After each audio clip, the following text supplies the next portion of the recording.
Hi viewers, போன வீடியோவில் நான் நீ என்னோட காதலை பறிச்சேன்னு சொன்ன உடனே நந்தினியும் நான் உன்னோட காதலை பறிச்சேன்னு கேட்குறாங்க. அதுக்கப்புறமேட்டு என்ன நடந்துன்னு இந்த வீடியோவில் பார்ப்போம். நந்தினி நான் உன்னோட காதலை பறிச்சேனா அப்படின்னு கேட்ட உடனே ஞாபகம் இல்லையா, நான் அந்த மலைக்கேது மேலே ரொம்ப ஆசைப்பட்டேன். என் வாழ்க்கையில் அவன் முதலும் கடைசியுமா இருக்கணும்னு நான் நினச்சேன். ஆனால் மலைக்கேதுவை என்கிட்ட இருந்து பிரித்து என்னோட மனசை நீ ரொம்ப காயப்படுத்திட்ட. அதனால நீ இப்போ வாழ்நாள் முழுக்க இந்த சிறையில் தான் நீ இருந்தாகணும் அப்படிங்கிறாங்க. இதை கேட்ட நந்தினியும் இப்படி கைதியா இருக்கிறதுனால எனக்கு எந்த கவலையும் இல்லை. என்னோட தந்தையும் சகோதரர்களும் இறந்ததுக்கு அப்புறமேட்டு வாழ்க்கையில எதுவும் மிஞ்சல. நீ அவனை விரும்புறது எனக்கு தெரியாது. என் தந்தையோட விருப்பத்தினாலதான் நான் இந்த திருமணத்துக்கு ஒத்துக்கிட்டேன். ஆனா நீ ஒரு உண்மையை தெரிஞ்சுக்கணும், நான் அவனை விரும்பல. பெண்களோட துரதிருஷ்டமே இதுதானே, சூழ்ச்சி செய்யறது ஆண்கள், ஆனா பெண்கள் தான் ஒரு பெண் இன்னொரு பெண்ணை பழிவாங்குறது மாதிரியே இருக்குது அப்படின்னு நந்தினி சொல்றாங்க. இதை கேட்ட ஹெலனாவும் நான் பழி வாங்குவேன் தான். மகதத்தை ஏற்று போர் தொடுத்ததும் சந்திரன் திருமணம் செஞ்சதும் ஒரே காரணம் பழி வாங்குறது தான். இதை கேட்டு நந்தினி அதிர்ச்சி ஆகுறாங்க.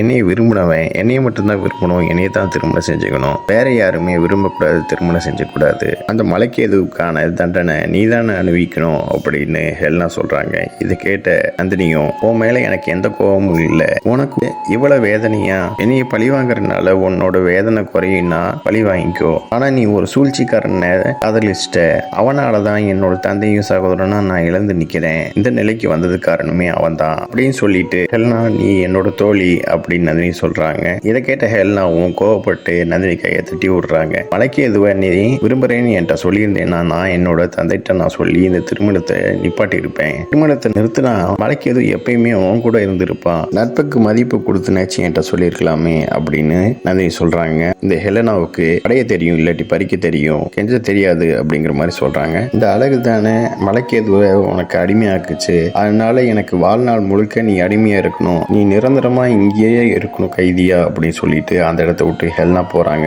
அடுத்த காட்சியில சந்திரனை காமிக்கிறாங்க. அவர் குளிர் அறைக்கு போறாரு. நீங்க நீராடுறீங்களா அப்படின்னு சொல்லிட்டு அங்க இருக்கிற பணிப்பெண் கேட்கிறாங்க. இல்ல தனிமை அப்படின்னு சொல்றாரு. அடுத்த காட்சியில சந்திரன் படுக்கை அறைக்கு போய் படுக்கைகளை பாக்குறாரு. அவரு படுக்கைகள் எல்லாம் பாக்குற நேரத்துல சாணக்கியர் எல்லாமே மகத நாட்டு அரசரோட அறைகள் தான், ஆனா இன்னேரில இருந்து இது எல்லாமே உனக்கு சொந்தமானது. அரமனையும் இந்த அறைகள் மட்டும் இல்ல, இங்க இருக்கிற எல்லா பொருட்களுமே உனக்கு சொந்தமானது அப்படின்னு சாணக்கிய சொல்ல, இதை கேட்டு சந்திரனும் குறுக்கிறதுக்கு மன்னிக்கணும், இது எல்லாமே எனக்கு சொந்தமாகாது அப்படிங்கிறாரு. ஏன் இப்படி சொல்ற, நீ மகதத்தை வெற்றி அடைஞ்சிட்ட, அதனால இது உனக்கு சொந்தம் தான் அப்படிங்கிறாரு சாணக்கியர். சிறு வயதுல இருந்து நான் காடு மலைகளையும் வளர்ந்து வந்தேன், ஆனா திடீர்னு அரண்மனையும் ஆடம்பரத்தையும் நான் பாக்குறப்ப எனக்கு ரொம்ப விசித்திரமா இருக்கு. இந்த மாளிகைக்கு முன்னாடி நான் இருக்கேன், இந்த பொருள் எல்லாம் பார்த்திருக்கேன், ஆனா இப்ப இந்த சிம்மாசன அறைகள் எல்லாம் பொருள் எல்லாமே பார்க்கறப்பெல்லாம் ரொம்ப விசித்திரமா இருக்கு அப்படிங்கிறாரு. நீ இது வரைக்கும் ஒரு உலகலையே வந்து பார்த்துருக்க, ஆனா இன்னைக்கு நீ அரசன் ஆயிருக்க,